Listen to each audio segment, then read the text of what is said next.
ask you a question. So just pretend I'm Waro here. Okay.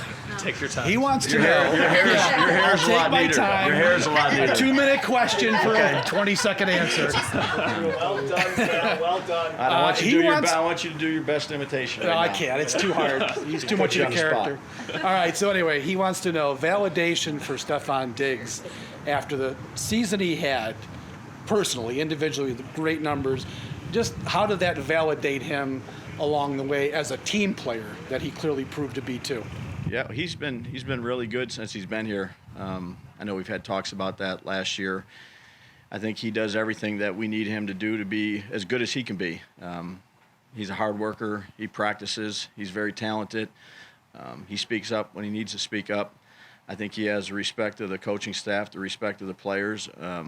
It's a well-deserved captaincy.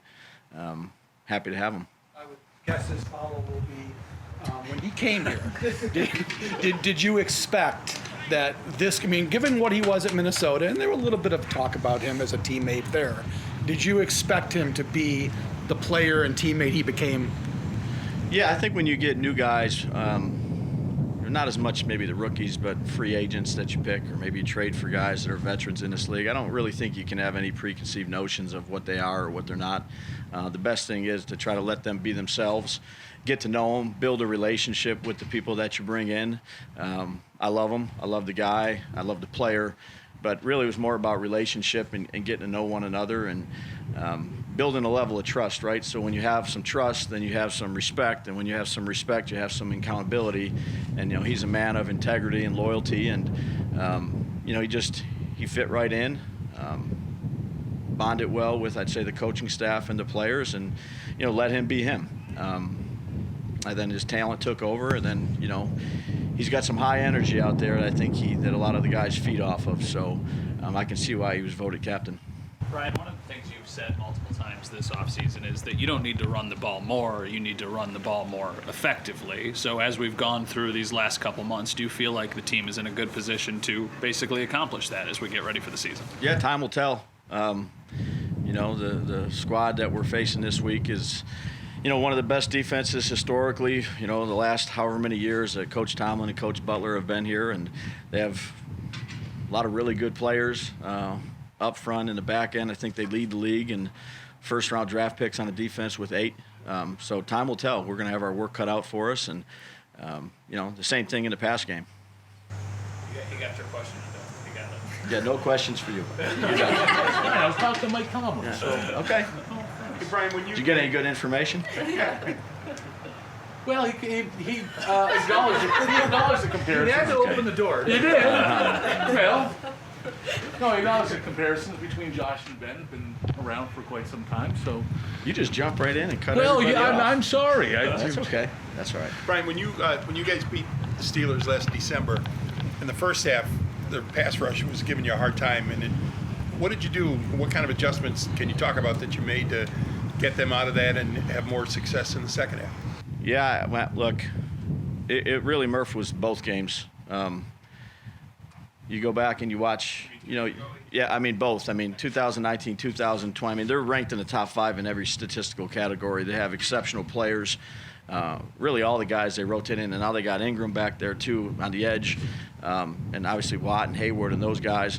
Look, it's hard to block them, and they pressure a lot too. So, look, we got our work cut out for us. There's not a whole lot of adjustments. We got to do a good job of blocking them and getting open. They play tight man-to-man coverage. They got a great style of defense. Coordinator's been there a long time. The guys know what they're doing.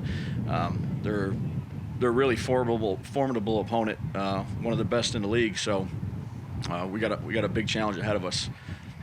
If I may, Brian, what about no one's stopping you, boy. What about Josh talked about how maybe subconsciously watching Ben growing up, while he was growing up, maybe subconsciously he adopted some of the qualities that Ben had. And I know there's been comparisons made between Josh, not career-wise, but just their attributes. Do you see that in the two? I don't know. Look, I got too much respect. Ben's been doing this a long time, and we're still early in Josh's career. Ben's a future Hall of Famer. We're just trying to put one foot in front of the other and try to be as good as we can this week. Brian, how much does Isaiah's now added responsibilities in the return game affect maybe some of his usage on the offensive side of things? Yeah, no, it really doesn't. I mean, look, he's going to have to do a good job of handling the football and playing that part of the game for us, and whatever role we see fit for him for that particular week, we'll use. He's a guy that works hard. He'll be in shape, and whether that's a smaller role, the bigger role, I think that determined by the opponent that we play and what we think we can use. Week 1, I don't know, what is your perspective on guys' fitness? I mean, obviously they're all fit. Yeah. But I mean, week 1, No, that's a great maybe question. you might say, well, maybe we want, lobby Sean, let's keep an extra receiver because we want to roll them maybe a little more than we do in week 9. Yeah, no, I think that's a great question. Look, the first game is a bunch of unknowns, right? You can study in the off season, you can study here as we're getting ready to play a team. You can look at the preseason, you can look at stuff that they did last year. You really don't know exactly what you're going to get. Usually it's got some weather to it, temperature a little bit. There's some level of excitement, and it's just a little different. The first game is always a special game during the year. So we're going to have to be ready to use all our guys. Can you say anything interesting about Adrian Clem? Adrian Clem, yeah. He was a good second-round pick, I believe. Outdating myself a while ago. Did a good job when I was with him at New England there. Great person. That's definitely could say that about him. He's a great person, and he's ascending up the ranks pretty quickly here. See any Skarnecchia? I mean, not that you study their O-line. Yeah, I couldn't speak on that. I just, as a person, I have he's a really good person, good man, and also I'd be remiss to say we lost a great one in David Patton here about a week ago. Young guy I coached, receiver at New England, died in a motorcycle crash. Thoughts and prayers to his family. Brian, there was a lot of talk in the offseason about tight end and speculation from us in the media or fans about maybe upgrading at that position. You guys are going with Dawson and Tommy, just 2. I know Reggie could play it a little bit, but one, is that a vote of confidence in those 2 guys specifically, and then 2, in regards to Dawson in particular, the job that he did maybe blocking out that outside talk and just focusing on the task at hand. Yeah, I think Dawson's really done a good job of his mental approach. The guy that was just walking by us, Rob Boris, has done a really good job with him, and he's developed since he's been here. He's you got to block out any type of noise, whether it's good or bad. You got to focus on the things that you can focus on, which is your work ethic, which is taking care of your body, doing all the things that you can do to put yourself in a good position. And he's done that. He's had a good camp here, and we're excited to see him. Brian, we've talked about Cody Ford a few times this summer. Now that you've seen him come through the preseason and on the precipice at the start of the season, where's he at, and how much confidence do you have in him going into year 3? Yeah, he's in a good spot. We have confidence in him. He's been playing right guard. He's done a good job since he's been back, and have a lot of confidence in him. Kind of going off of that, Brian, what have you seen from Dion now that the preseason's all over and we're going into week 1? Where's he at since making that return from his battle with COVID? Yeah, I think he's worked really hard. He's done a lot of extra stuff too to try to get his wind up, and it goes back to Mark's question. Like, look, the first game you're going to be, excited, and there's going to be a lot of adrenaline, and I think he's put himself in as good a position as he can put himself in, working with our strength staff and getting ready with the extra conditioning. He's battled back, obviously a tough deal to battle back from, but he's done a good job, and I think he's in a good spot. You talk about a lot of the unknowns. Where does emotions of a home opener back with a full stadium, is that another unknown that weighs into the game? It is, because look, last season was a little bit different. Being from here and having a lot of friends and people around here, I know there's a great deal of excitement to come back here and to tailgate and be ready to go and be loud when our defense is up and not as loud when our offense is up. And we got a smart crowd here of fans, and it's exciting. It's exciting to be back and really feel football. You see these college games this past week and the crowds, and at the end of the day, we got to focus on what we can do. Give them something to cheer about, and you got to kind of compartmentalize, if you will. It's great to have our 12th man out there, but we have to do our job and really focus in on and be detailed on what we need to do. How inspired have you been as, you know, a guy getting creative and drawing stuff up by the presence of Emmanuel Sanders being here, just knowing how diversified a receiver he can be for you in an offensive scheme?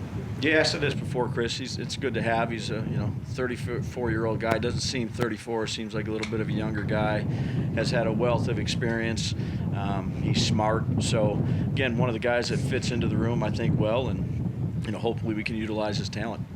Brian, with whether it's Josh and his relationship with Jim, or we saw Bruce here a couple weeks ago talking to the D linemen, and I know Sean has a relationship with Marv. That connection that this group has seemed to form with those 90s teams. Yeah, guy behind you too. Yeah. Taking notes or drawing cartoons. Just what can you guys take away from that, and how neat is that for this group to have with those guys? Yeah, well, I mean, look, we have so much respect for the people that have come before us in this organization. Those 90s teams, early 90s teams, that they laid the foundation for, the Buffalo Bills organization, and there was some rocky times, and I think Sean and Brandon have really done a fabulous job of doing it their way and trying to bring things together the way they see fit, and then having guys that you can lean on and talk to, whether it be Steve or Jim or Bruce or Tally, or I could name the whole damn roster. They were a big fan back in the day. So we're trying to build our identity, and it's great to lean on the greats of the past here, because they really laid the foundation. I asked Leslie this question as well, but is there a guy that comes to mind for you that you believe could have that kind of breakout season? I hope they all have breakout seasons. We're just, no one in specific, just go out there and try to do the best job we can. And,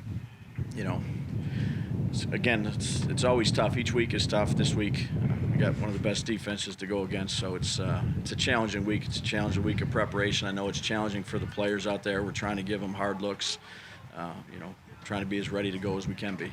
What are your impressions of Nate Davis? I feel like, I know he's only entering his second season, but he just seems so much more poised than maybe a lot of guys that are in the season. It's a good follow-up. You're waiting for me to say Gabe.